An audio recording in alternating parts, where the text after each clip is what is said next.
Hi, ಬಿಸಿ ಬಿಸಿ ರುಚಿಗೆ ಸ್ವಾಗತ. ಇವತ್ತು ನಾವು ಕರಾವಳಿಯ ಸ್ಪೆಷಲ್ ಉಪ್ಪು ಕೋಳಿ ರೆಸಿಪಿಯನ್ನು ತುಂಬ ಸಿಂಪಲ್ ಆಗಿ ಹೇಗೆ ಮಾಡೋದು ಅಂತ ನೋಡೋಣ.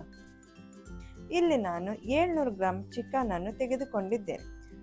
ಅದಕ್ಕೆ ರುಚಿಗೆ ತಕ್ಕಷ್ಟು ಉಪ್ಪು, 1.5 ಟೀ ಸ್ಪೂನ್ ಶುಂಠಿ ಬೆಳ್ಳುಳ್ಳಿ ಪೇಸ್ಟ್, ಸ್ವಲ್ಪ ಮೊಸರು ಮತ್ತು 1/4 ಟೀ ಸ್ಪೂನ್ ಅರಿಶಿನ ಹಾಕಿ ಚೆನ್ನಾಗಿ ಮಿಕ್ಸ್ ಮಾಡಿ ನಂತರ 30 ನಿಮಿಷ ಮ್ಯಾರಿನೇಟ್ ಆಗಲು ಬಿಡಿ. ಈಗ ಒಂದು ಪ್ಯಾನ್ಗೆ 2 ಟೀ ಸ್ಪೂನ್ ಕೊತ್ತಂಬರಿ ಬೀಜ, 1/4 ಟೀ ಸ್ಪೂನ್ ಜೀರಿಗೆ, 1/4 ಟೀ ಸ್ಪೂನ್ ಕಾಳು ಮೆಣಸು ಮತ್ತು 1 ಚಿಟಿಕೆ ಮೆಂತೆ ಹಾಕಿ ಪರಿಮಳ ಬರುವವರೆಗೂ ಹುರಿಯಿರಿ.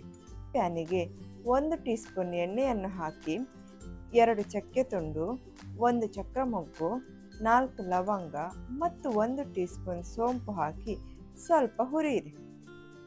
ಹುರಿದ ಎಲ್ಲ ಪದಾರ್ಥಗಳನ್ನು ಮಿಕ್ಸಿ ಜಾರಿಗೆ ಹಾಕಿ ಜೊತೆಗೆ 1 ಹಿಡಿ ಕೊತ್ತಂಬರಿ ಸೊಪ್ಪು ಸೇರಿಸಿ ಬೇಕಾದರೆ ಸ್ವಲ್ಪ ಪುದೀನ ಸೊಪ್ಪು ಕೂಡ ಹಾಕಬಹುದು. ನಂತರ ಸ್ವಲ್ಪ ನೀರು ಸೇರಿಸಿ ನುಣ್ಣಗೆ ರುಬ್ಬಿಕೊಳ್ಳಿ.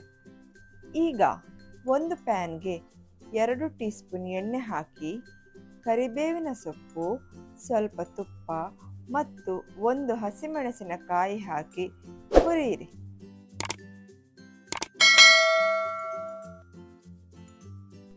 ನಂತರ 4 ಸಣ್ಣದಾಗಿ ಕತ್ತರಿಸಿದ ಈರುಳ್ಳಿ ಹಾಕಿ ಗೋಲ್ಡನ್ ಬ್ರೌನ್ ಆಗುವವರೆಗೆ ಹುರಿದುಕೊಳ್ಳಬೇಕು.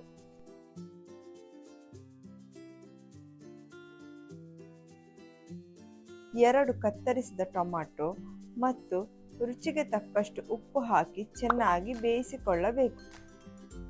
ಈಗ ಮ್ಯಾರಿನೇಟ್ ಮಾಡಿದ ಚಿಕನ್ ಹಾಕಿ 2 ರಿಂದ 3 ನಿಮಿಷ ಚೆನ್ನಾಗಿ ಕಲಸಿ ನಂತರ ರುಬ್ಬಿದ ಮಸಾಲೆ ಸೇರಿಸಿ ಅಗತ್ಯವಿದ್ದರೆ ಸ್ವಲ್ಪ ನೀರು ಹಾಕಿ ಮುಚ್ಚಿಕೊಳ್ಳಿ.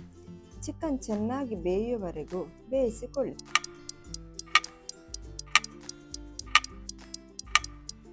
ಕೊನೆಯಲ್ಲಿ ಅರ್ಧ ಲಿಂಬೆ ರಸ ಮತ್ತು ಸ್ವಲ್ಪ ಕೊತ್ತಂಬರಿ ಸೊಪ್ಪು ಸೇರಿಸಿದರೆ ಕರಾವಳಿ ಸ್ಟೈಲ್ ಉಪ್ಪು ಕೋಳಿ ಸವಿಯಲು ರೆಡಿ. ಇಂತಹ ಸಿಂಪಲ್ ಮತ್ತು ಟೇಸ್ಟಿ ರೆಸಿಪಿಗಳಿಗಾಗಿ ನಮ್ಮ ಚಾನಲನ್ನು ಸಬ್ಸ್ಕ್ರೈಬ್ ಮಾಡಿ ಹಾಗೂ ವಿಡಿಯೋಗೆ ಲೈಕ್ ಹಾಗೂ ಶೇರ್ ಮಾಡಲು ಮರೆಯಬೇಡಿ.